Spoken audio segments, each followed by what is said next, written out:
Donc bonjour à tous.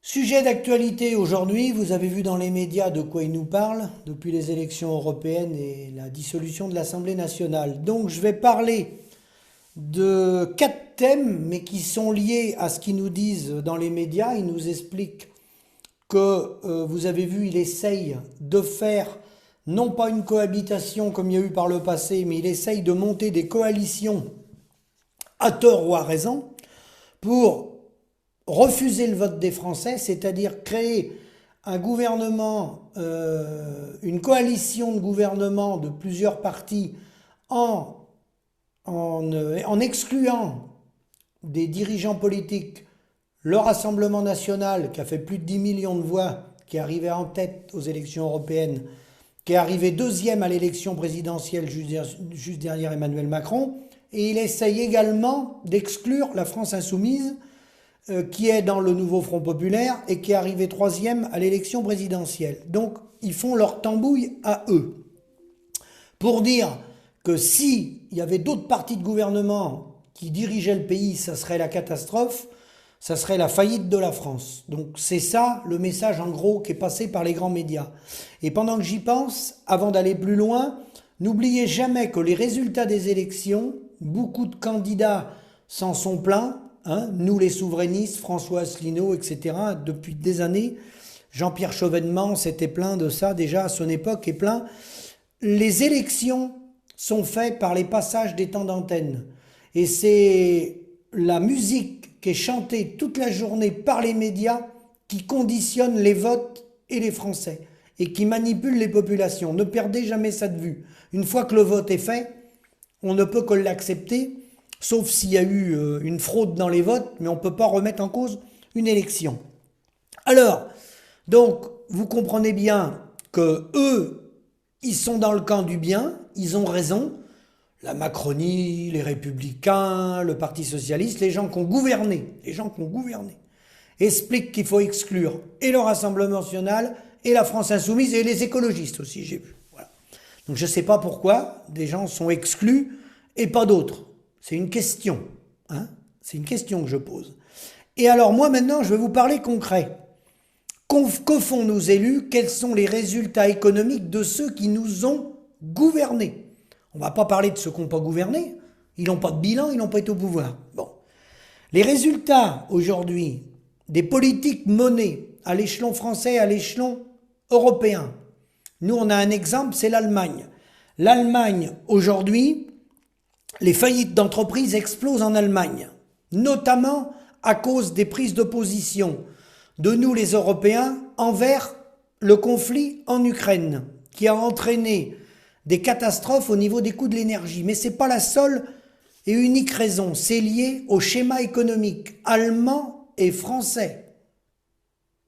Les faillites d'entreprises explosent en Allemagne. Les cas d'insolvabilité ont bondi de 233% en Allemagne au premier semestre 2024. Ils atteignent un total de 11 000, record en 10 ans. Record absolu de faillite d'entreprise en Allemagne en 10 ans. En France, si on prend entre février, les dernières données que j'ai de l'INSEE, entre février 2023 et février 2024, il y a 60 360 entreprises qui ont été en défaillance en France. Donc, voilà pour la conduite des élus. Pour ce qui est côté tenue des entreprises, résultats économiques des entreprises, température économique sur les petites et moyennes entreprises.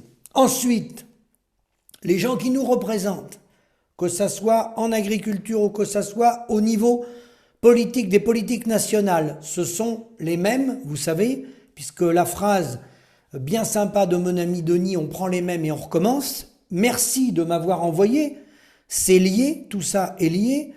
Les politiques agricoles sont menées par les chambres d'agriculture, la PCA, l'Assemblée permanente des chambres d'agriculture, qui est la FNSEA.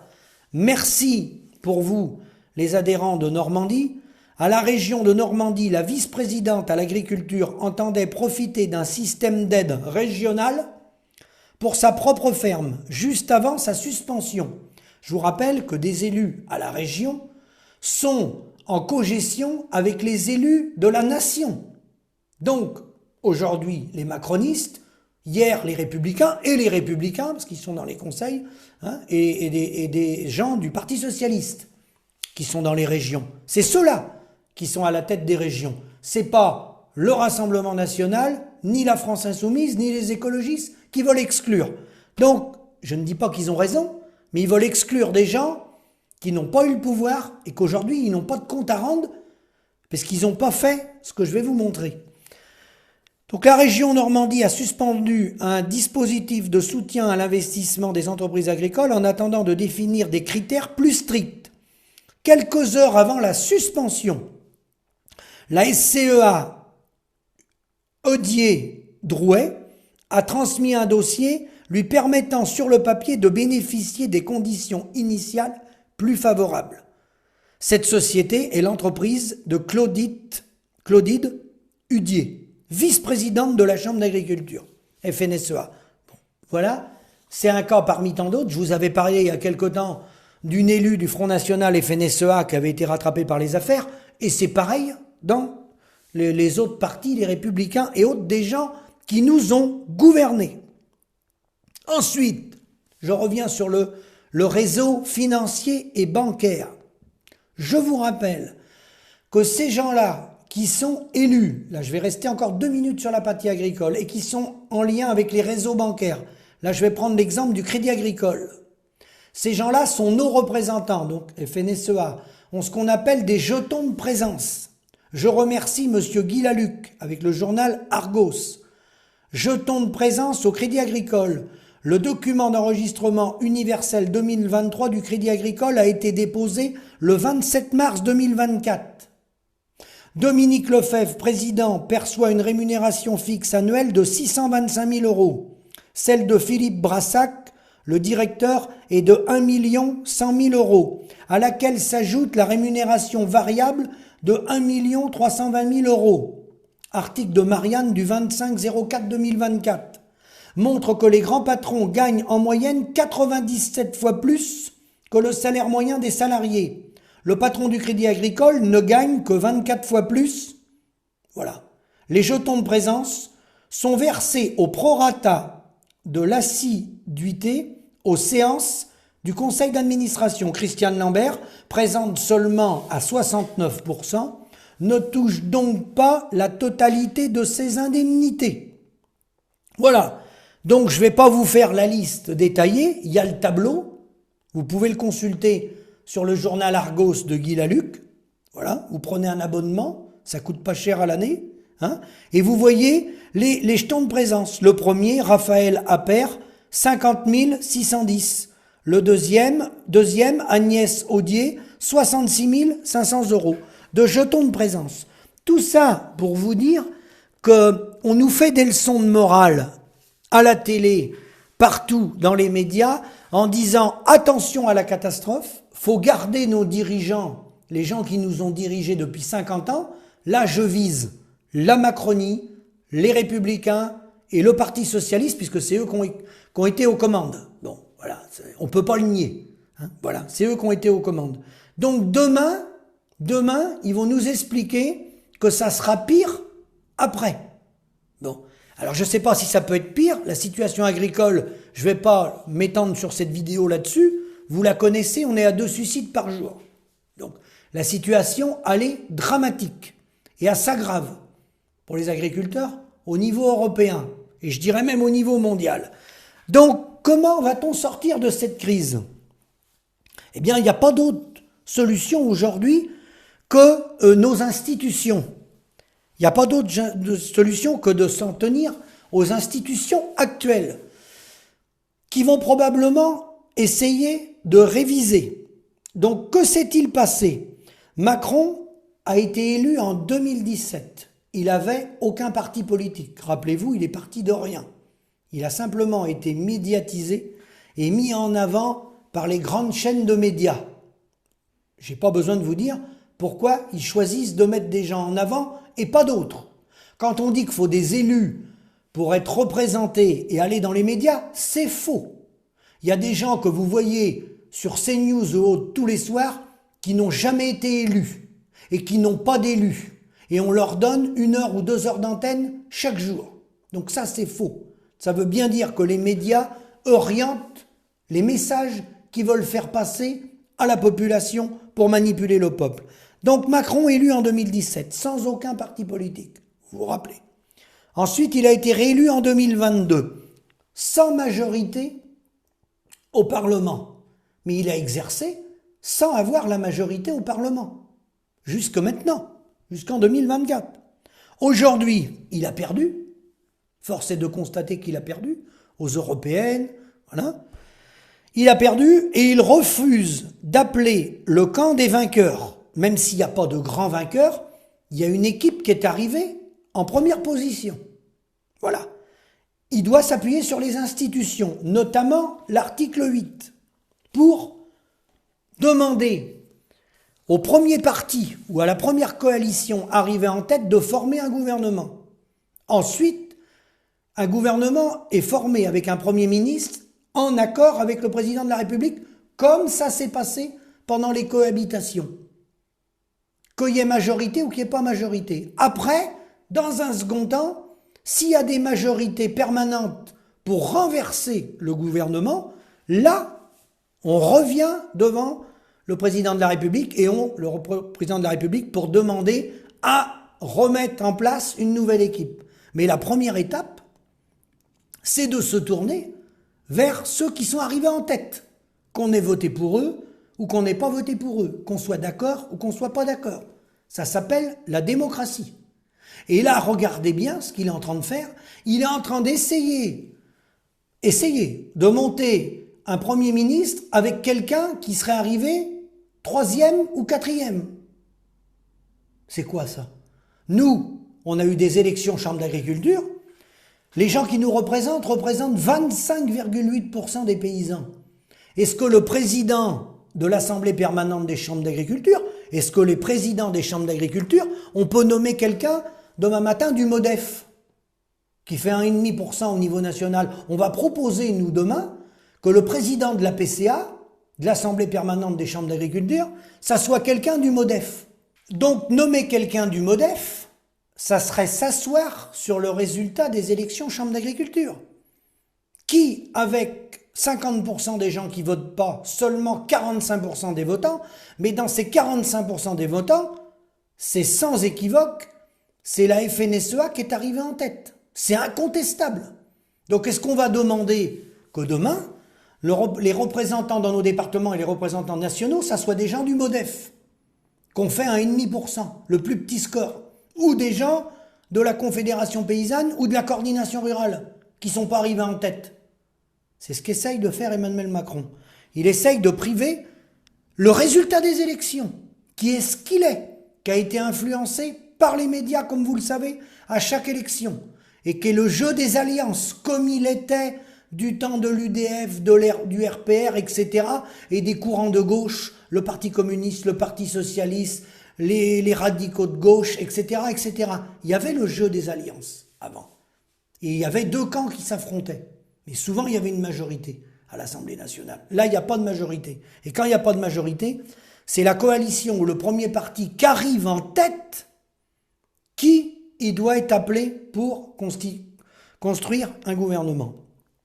Alors, où est-ce que ça va nous mener, ça? J'ai fait une synthèse et j'ai lu beaucoup de comptes rendus de constitutionnalistes. Et là, comme ils le disent, j'ai fait des regroupements, j'ai écouté Henri Guénaud, des gens comme ça, et j'ai lu, on est peut-être à l'aube d'une révision constitutionnelle majeure.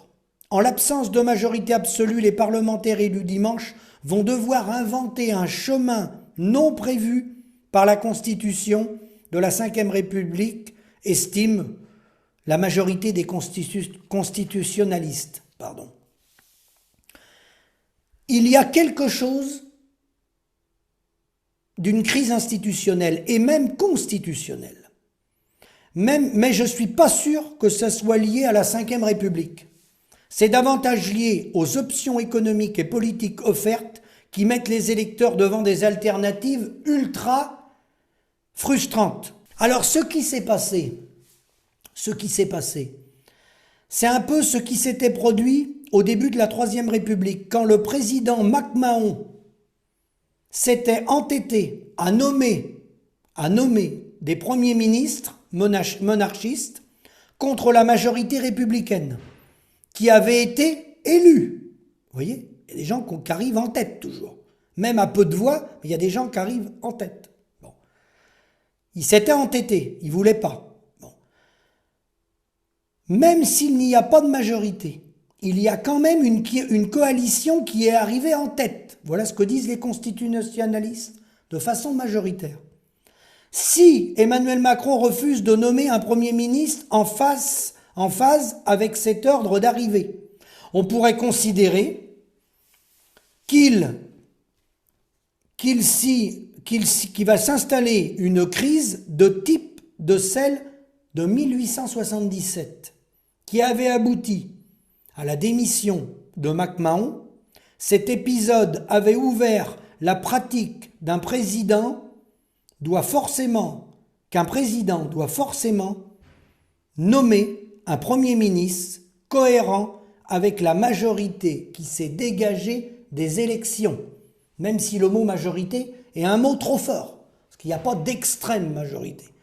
Mais il y a des gens qui sont arrivés en tête. Et vous voyez, cette crise de 1877 a abouti à la démission de MacMahon, je ne demande pas la démission de Macron, mais à la démission de MacMahon, car le président doit forcément nommer un Premier ministre cohérent avec la liste qui est arrivée en tête. Tout simplement, ça coule de source. Si vous mettez au pouvoir pas celui qui est arrivé premier, mais celui qui est arrivé deuxième, troisième ou quatrième, pourquoi pas le cinquième, c'est plus la peine d'aller voter. On n'est plus du tout en République. C'est ça la question. Le problème n'est pas de savoir est-ce qu'on trahit nos institutions ou est-ce qu'on respecte nos institutions. Un maire dans une commune, ça arrivait dans des communes où des maires étaient élus à quelques voix, une ou deux voix, ça arrivait. Parce que souvent il y avait contestation, ils recomptaient les bulletins, certains contestaient l'élection, quand c'est très serré comme ça. Mais s'il gagne à une voix ou à deux voix, il est élu. Voilà. Donc soit on accepte le résultat des urnes, avec tout ce qui a pu se passer avant, toutes les manipulations médiatiques pour essayer d'influencer les votes, comme c'est à chaque fois, soit on accepte le vote, soit on dit le premier n'a pas gagné, c'est le quatrième qui a gagné, et là, dans ce cas-là, on s'en va vers des crises graves, majeures. Ça ne donne pas raison à celui qui est arrivé premier, pour autant, simplement, c'est le respect des votes et des institutions. Macron a perdu, il n'est pas arrivé le premier, c'est indéniable, soit il accepte la démocratie, soit il la refuse. Je vous remercie, à méditer mon intervention. En attendant, rien ne se passe dans le pays, c'est une catastrophe, plus rien va être géré, nous on le sait au quotidien au niveau agricole et ça va être pareil pour le reste. Donc ça ne va pas pouvoir durer longtemps. Je vous remercie et à bientôt.